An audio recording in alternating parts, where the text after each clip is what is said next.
கேட்டீங்கல்ல 10 பேர் வருவீங்களா 20 பேர் வருவீங்களான்னு வந்திருக்கோண்டா வாங்க வெளியே உன் தலைவனை வர சொல் கோலை மாதிரி பேடியை போல நாங்கள் இங்க போற இடத்துல இருக்கும்போது அங்க முற்றுகை போடுவியா நான் சொல்லிட்டு வா நாங்க பாக்குறோம் நீ உண்மையாலுமே யோக்கியனா இருந்தா சீமான் நாள் சொல்லிட்டு தேதி சொல்லிட்டு வா அன்னைக்கு நாம் கையாளுறோம் இங்க போற இடத்துல நிக்கிறோம் எங்களோட கடையை முற்றுகையிட்டு போய் நிக்கிறானுங்க யாரும் இல்லாத கடையில போய் நிக்கிறீங்களா வெக்கமா இல்ல நாங்க நாள் சொல்லிட்டு வந்திருக்கிறோம் இடம் சொல்லிட்டு வந்திருக்கோம்ல வா சீமான் வரட்டும் நாள் குறிக்கல இடம் குறிக்கல திருட்டுத்தனமாக கள்ளத்தனமாக கடைக்கு போய் யாரும் இல்லாத கடையில போய் முற்றுகை நடத்துறீங்களாடா உங்களுக்கு எல்லாம் துணிவு இல்லையா வீரம்னா என்னடா அது நாள் குறிச்சு அறிவிச்சுட்டு வாங்கடா நாங்க நிக்கிறோங்க பாத்திரோட எவன் திரும்பி போறீங்கன்ட்டு நாங்க இத்தனை பேர் நிக்கிறோம்ல எவன் வந்தீங்க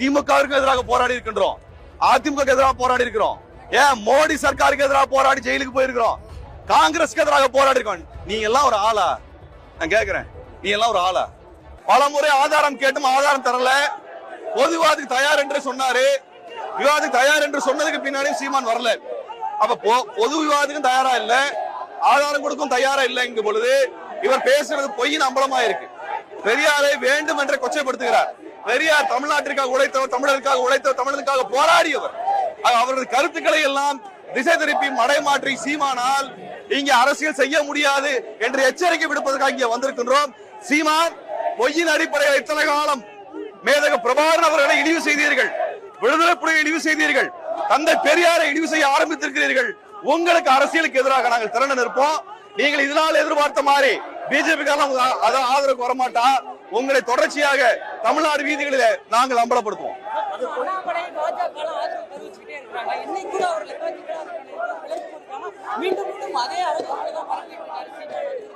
சீமான் பயந்து போயிருக்காரு அதனால ஆதாரம் தர முடியல வெளியில வந்து நிக்க முடியல இத்தனை பேர் நிக்கிறோம்ல வர வேண்டியதுதானே வர தயாரா இல்ல அதனால நாங்க என்ன சொல்றோம்னா சீமான் பொய்களை எல்லாம் இனிமேல் பேசிக்கிட்டு இருந்தா இது போன்ற போராட்டங்களின் மூலம்தான் ஜனநாயக அமைப்புகள் கையாளுவார்கள் தமிழ்நாடு முழுவதும் அமைப்புகள் வந்திருக்கிறாங்க எல்லாரும் சிறு தரப்பு தான் இங்க வந்திருக்கிறோம் நாங்க 6 வருஷத்துக்கு முன்னாடி திருச்சியில கிட்டத்தட்ட பல்லாயிரக்கணக்கான கருஞ்சட்டை படை திரண்டணும் அத்தனை பேர் திரண்டா சீமானால தாங்க முடியாது மோடியை வச்சே பிஜேபினால இங்க பெரியாருக்கு எதிராக இந்த அரசியல் செய்ய முடியல நீங்களா ஒரு சுண்டக்கா உங்களெல்லாம் கையாளுறீங்க ரொம்ப நேரம் ஆயிராது இவ்வளவு காலம் எதிர்ப்பு சந்திச்சது இல்ல இப்ப சந்திப்பீங்க நாங்க எப்படி எதிர்கொள்ளணுமோ உங்களை தேர்தலில் நாங்கள் அப்படி எதிர்கொள்வோம் பொய் கிடையாது ஆதாரம் வந்து உங்ககிட்ட தான் இருக்கு நீங்க வெளியிட மாட்டீங்க அப்ப எந்த ஆதாரத்தின் அடிப்படையில் அவர் வெளியே பேசினாரு எந்த ஆதாரத்தின் அடிப்படையில் சீமான் இதெல்லாம் பேசினாரு ஆதாரத்தை நாங்க வெளியிடணும் நீ பொய் சொல்லுவேன் நாங்க ஆதாரம் தரணுமா நான் இப்ப ஒண்ணு சொல்றேன் சீமானை பத்தி ஒரு விஷயத்தை நாங்க சொல்றேன் நான் தானே ஆதாரம் தரணும் சீமானை பத்தி நாங்க ஒரு குறை சொல்ல நாங்க தானே ஆதாரம் தரணும் அப்ப இது பிஜேபி கார மாதிரி சங்கி பையன் மாதிரி ஏதோ ஒரு அவதூறை சொல்றது அதுக்கு ஆதாரம் கிட்ட தரமாட்டேன்னு ஓடிடுறது சீமான் ஓடி போகாதே உங்களது அரசியலை வீதி தோறும் தோழர் கையாளுவாங்க வீதி தோறும் இந்த சின்ன பசங்களை எல்லாம் இந்த இளைஞர்களை எல்லாம் மடைமாற்றுகின்ற அரசியலை நிறுத்திக் கொள்ளுங்கள் இளைஞர்களே இந்த நபருடைய பித்தவாடத்தை புரிந்து கொண்டு அந்த கட்சியிலிருந்து வெளியேறுங்க நாங்க சொல்றோம் கட்சியிலிருந்து வெளியேற வேண்டும் பண்றோம்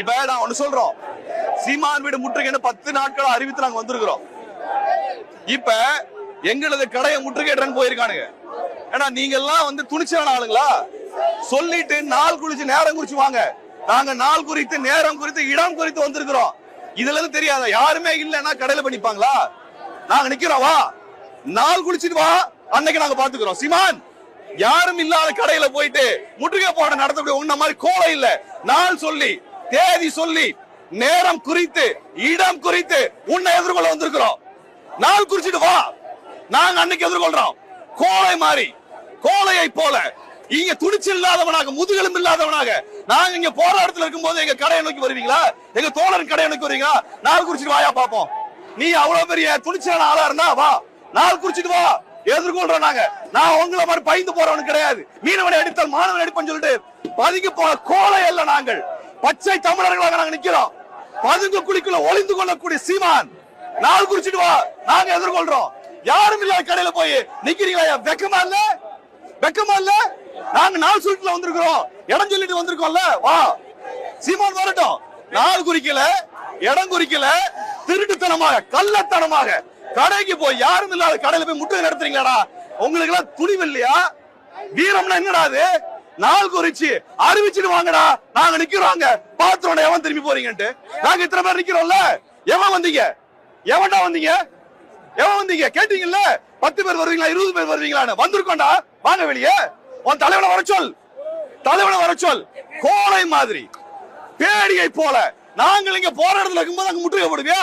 நான் சொல்லிட்டு வா, நான் சொல்லிட்டு வா, நாங்க பாக்குறோம். நீ உண்மையாலுமே யோக்கியனா இருந்தா சீமான் நாள் சொல்லிட்டு தேதி சொல்லிட்டு வா, அன்னைக்கு நாங்க கையாளுறோம். இங்க போராட்டத்தில் நிக்கிறோம், எங்களுடைய கடையை முற்றுகையிடன்னு போய் நிக்கிறானுங்க. எங்க தோழருடைய கடையை போய் முற்றுகையிட்டு நிக்கிறேன். ஏன்னு கேக்குறேன், உங்களை பயமாடானீங்களா? ஏன்னா நாள் சொல்லிட்டு வர்றதுக்கு என்னடா உங்களுக்கு என்ன? நாங்க நாள் சொல்லிட்டு பிரஸ் மீட் வச்சு 2 பிரஸ் மீட் வச்சு அது 10 நாளுக்கு முன்னாடி சொல்லிட்டு தானே வந்திருக்கிறோம். இந்த பயந்த பயலுக இந்த வீர அரசியல் எல்லாம் மேடையோட பேச நிறுத்திக்கிறதா சீமானோட வேலை. இளைஞர்களை தூண்டி விடுற வேலை செய்யறாங்க. நாங்க எதிர்கொள்றோம். எங்களுக்கு பெரிய அச்சம்லாம் இல்ல. நாள் குறிச்சிட்டு வரட்டும் சீமான், பாப்போம். நேத்து நீங்க பிரஸ் மீட் கொடுத்து முடிச்சோன்னே இன்னொரு டீம் வந்து பிரஸ் மீட் கொடுத்தாங்க. தமிழ்நாட்டுல மாற்று மொழிக்காரங்க வந்து சீமானுக்கு எதிராக பிரச்சனை பண்றாங்க. தெலுங்கர்கள், மலையாளிகள், கன்னடர்கள் தமிழ்நாட்டுக்குள்ள ஒரு கலவரத்தை பண்ண முயற்சிக்கிறாங்க. அதை தமிழ்நாடு அரசு கண்டிக்கிறோம்னா நாங்க இறங்கி நாங்க பிரச்சனை பண்ணுவோம். யார் மாற்று மொழிக்காரன் பேர சொல்லுங்க பாப்போம். அவங்க எல்லாரும் தான் சொல்றாங்க. அவர் சொல்லுற எது அடிப்படையில் மாற்று மொழிக்காரங்க சொல்றாங்கன்னு? அவங்க தமிழ்நாட்டுக்காரங்களா தமிழுக்கு ஏதாவது போராட்டம் நடத்திருக்காங்களா? அந்த கூட்டத்தை எங்கேயாவது பாத்துருக்கோமா? நாங்கெல்லாம் இத்தனை போராட்டத்தில் எங்கேயாவது அந்த மூஞ்சி எல்லாம் தெரிஞ்சிருக்குதா? தமிழ்நாட்டுக்காக தமிழக இவ்வளவு பிரச்சனை நடக்குது, இது வரைக்கும் போராட்டத்துக்கு எதுக்கு வரல? பிஜேபிக்கு எதிராக ரோட்டுக்கு வரல. இது வரைக்கும் அதற்கான எந்த போராட்டம் நடத்தாதவங்க எல்லாம் வந்து யார் தமிழை பிரிச்சுட்டு இருப்பாங்களாமா? இவங்களுக்கு எல்லாம் ஜாதி சர்டிபிகேட் எல்லாம் கொடுத்துட்டு இருக்க முடியாது. இது மாதிரி பின்னாடி நாங்களே போராட்டம் நடத்தும் போது தனியார் அப்படி கடைக்கு போய் நிக்கிறானு இல்ல, இந்த மாதிரி பேடி பயல்கள், இந்த மாதிரி கோலை பயல்கள், இவர்களுக்கெல்லாம் நாங்க அச்சப்பட மாட்டோம், பாத்துக்கிறோம். நாங்க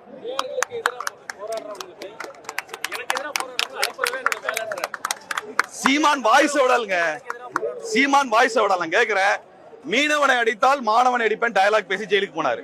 14 வருஷம் ஆச்சு. இது வரைக்கும் கிட்டத்தட்ட 10க்கும் மேற்பட்ட மீனவனை இலங்கை கொலை பண்ணி இருக்குது. என்ன புடுங்கினாரு? நான் நேரம் அப்படியே கேக்குறேன், என்னையா பண்ண நீ? 10 மீனவனை கொண்டிருக்காங்க, நீ என்ன பண்ண நீ? இலங்கை தூதரகம் இங்கதான் இருக்குது, இலங்கையோட புத்த மடம் எல்லாம் இங்கதான் இருக்கு, என்ன புடுங்கின நீ? சீமான் அதை பண்ணாரா? ஏன்னா நான் மீனவனை அடித்தால் மாணவனை அடிப்பேன் டயலாக் பேசினேன். 14 வருஷமா இது வரைக்கும் 12 பேரை கொலை பண்ணிருக்கான் சிங்கள மீனவன், சிங்கள ராணுவம். என்ன பண்ண நீ? இந்த வீரமலை எங்க கிட்ட தான் உங்களுக்கு காம்பனி. தமிழன் நோக்கி தமிழனுக்கு எதிரான எல்லா வேலையும் செய்வார். விடுதலை புலிகளை, கைதான விடுதலை புலிகளை விச ஊசி போட்டு கொண்டுச்சு இலங்கை அரசு. அது ஐநா வரைக்கும் கொண்டு போனாங்க ஈழத்தமிழர்கள். இவர் என்ன சொன்னார்? சத்து ஊசி போட்டான்னு சொன்னாங்க. ஏன் சத்து ஊசி வாங்கி சீமானுக்கு போடலாமா? சிங்கள அரசாங்கத்தை சீமான் சத்து ஊசி வாங்கி போடுங்க, பாத்துருவோம். இந்த வீரம் இந்த பத்திரிகையாளர் பார்த்தா தம்பி நீ சொல்லு, நீ சொல்லு, நீ திருக்குறள் சொல்லு, இந்த டயலாக்ல நேரம் வாங்க சார். பத்திரிகையாளர் எதுக்கு வீரம் உங்களுக்கு எல்லாம்? நேரம் வாங்க, நிக்கிறோம், இங்க நிக்கிறோம்ல, வர வேண்டியதானே? ஆக சீமானுக்கு துணிச்சல் கிடையாதுங்க. இடைத்தேர்தலை மையப்படுத்தி நான் போராடணும்னு அவசியம் இல்ல. யாருங்க? இடைத்தேர்தலை மையப்படுத்தி தான் பெரியாருக்கு என்ன நான் பேசணும்னு அவசியம் இல்ல. எனக்கு ஓட்டு போட்டா போடுங்க, போடாட்டி சீமான் வந்து இடைத்தேர்தலுக்கு முன்னாடி பெரியார் இழிவா பேசுறதுக்கு காரணமே பிஜேபி பொறுக்கிக்கிறது தான். இப்ப அண்ணாமலை ஆட்கள் ஈரோடு இடைத்தேர்தல்ல சீமானுக்காக பிரச்சாரம் பண்ணிட்டு இருக்காங்க. நான் யாரா பாத்துருக்கோம், அங்க இருக்க தோழர் சொல்லி இருக்காங்க, இது பிஜேபி காரட பிச்சை எடுத்துங்கிறதுக்காக தந்தை பெரியார் இழிவுபடுத்துறதா வேலை. வெக்கமா இல்லையா? என்ன சீமான் வெக்கமா பாரு. இது வரைக்கும் சீமான் ஏதோ காத்துல கதை சொன்னீங்க, AK-74 ஆமக்கறி அரிசி கப்பல்லாம் சொல்லிட்டு இருந்தீங்க. இப்ப நேருக்கு நேரம் நாங்க நிக்கிறோம். நாங்களாம் கட்சிக்காரங்க கிடையாது. திமுக திட்டினா திமுக ஒன்னும் பதில் சொல்லாது. ஆனா இயக்கத்தை ஒரு நிக்கிறோம், தந்தை பெரியாரின் வழியில வந்து நிக்கிறோம். நாங்கள் திமுகவிற்கு எதிராக போராடி இருக்கின்றோம், அதிமுக எதிராக போராடி இருக்கிறோம், ஏன் மோடி சர்க்காருக்கு எதிராக போராடி ஜெயிலுக்கு போயிருக்கிறோம், காங்கிரஸ்க்கு எதிராக போராடி இருக்கோம். நீ எல்லாம் ஒரு ஆளா? நான் கேக்குறேன், நீ எல்லாம் ஒரு ஆளா? வெறும் ஒரு சினிமா டயலாக் பேசுற உன்னை எல்லாம் ஒரு ஆளா நாங்க பாத்துருக்கோமா? நாங்க இங்க போராட்டம் நடத்தும் போது 10 பசங்களை வந்து கடைக்கு அனுப்புற, தனியா தோழர்கள் நடத்தக்கூடிய கடைக்கு அனுப்புறிய, இதுல தெரியல நீ எவ்வளவு கோலன்னு. உனக்கெல்லாம் என்ன மரியாதை நாங்க தரணும்? பாத்துக்கோ, நாங்க பாத்துக்கிறோம், நீங்க வர பாத்துக்கிறோம். தேர்தல்ல நாங்க பாக்குறோம், நேரா ஈரோடு தேர்தலில் சீமானை நேருக்கு நேரா எதிர்கொள்றோம். சீமான் முடிஞ்சா பாப்போம். சார், இத்தனை வருடம் வழிகாட்டின்னு சொன்னாரு, இன்னைக்கு திடீர்னு இப்படி பேசுறாரு. காசு கொடுத்து இத்தனை வருடமாக சீமான்ங்கிற பேர் அதிகமாக உச்சரித்து இத்தனை வன்மையாக பேசியதில்ல, என்ன கான்ட்ரவர்சில இவ்வளவு நாளுங்க இந்த ஆளுக்கு இதை புத்தி வரும்னு நினைச்சோம், திருந்துவாருன்னு நினைச்சோம். அப்படிலாம் எதுவும் பண்ணல. என்ன பண்ணாருன்னா, இப்ப பிஜேபியோட கை கோர்த்துட்டு ஈரோடு இடைத்தேர்தலுக்காக பெரியாருக்கு எதிராக பேசுறாரு. அப்ப இதுக்கு பின்னாடி பிஜேபி கை கோர்க்கிற போது, பிஜேபி பெரியார் சிலை உடைக்கிறேன்னு சொன்ன போது திருச்சியில 30,000க்கும் அதிகமான பேர் கருஞ்சட்டப்படன் ஒன்று கூடணும். இன்றைக்கு பெரியாரை கொச்சைப்படுத்தும் பொழுது அதே பெரியார் உணர்வாளர் கூட்டமைப்பா இங்க ஆயிரக்கணக்கான பேர் இங்க வந்திருக்கிறோம். இதுதான் எங்களுடைய அரசியல். கட்சிக்கு அப்பாற்பட்டு நாங்க நிக்கிறோம். இனி பெரியாரையோ பிரபாகரனையோ இழிவுபடுத்திட்டுலாம் சீமான் அரசியல் பண்ண முடியாது.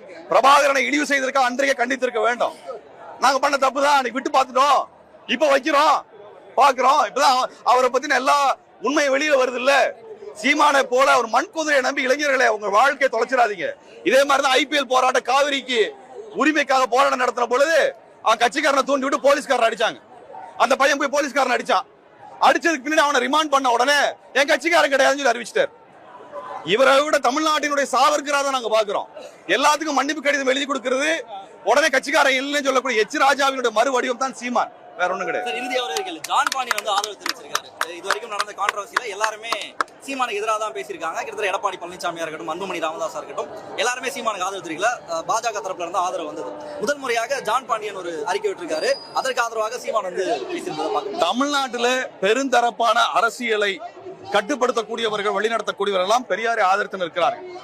அதுதான் செய்தி. அது வேற ஒண்ணும் கிடையாது. என்ன பண்ணாரு? அதிமுக எதிராக பேசியிருக்கிறார். ஜெயலலிதா மேரை பத்தி என்ன பேசினாரு?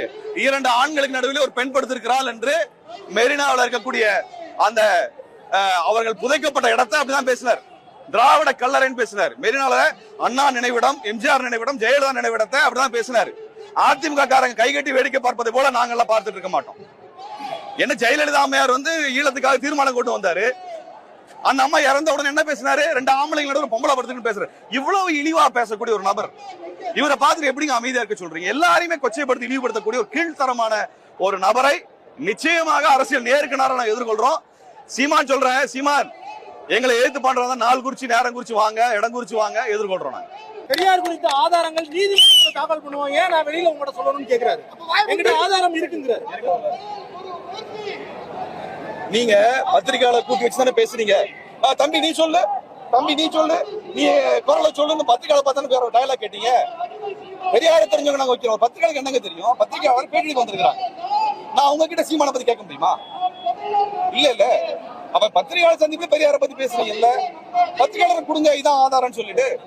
இல்ல இல்ல, பத்திரிகையாளர் வரைக்கும் தரல இல்ல அவரு. ஆக தோழர்களே, இது வந்து நாடகமா நடிச்சிட்டு இருக்கிறார். நீதிமன்றத்தில் சொல்றோம், ஏன் இத்தனை நாள் கழிச்சு நீதிமன்றம் தரேன்னு சொல்லணும்? இப்ப சொல்ல வேண்டியதானே? அவர் நண்பர் அண்ணாமலை சொல்லியிருக்காரு வாங்கி தர வேண்டியதானே? எச் ராஜா சொல்லியிருக்காரு வாங்கி தர வேண்டியதானே? இவங்க எல்லாம் நம்பி போய் நிக்கிறாரு. அங்கே போட்டு பாத்து தமிழ்நாட்டோட சாவர்கர் இருக்கீங்க, உங்களை வந்து ஆரிய கூலின்னு அவர் சொல்றாரு. எந்த வகையில் ஆரிய கூலி எங்களை சொல்ல முடியும்? எந்த வகையில சொல்ல முடியும் எங்களை? அர்ஜுன் சம்பத் என்ன சொல்றாரு? இவங்களுக்கு ஸ்கெட்ச் போடுவேன்னு சொல்றாரு.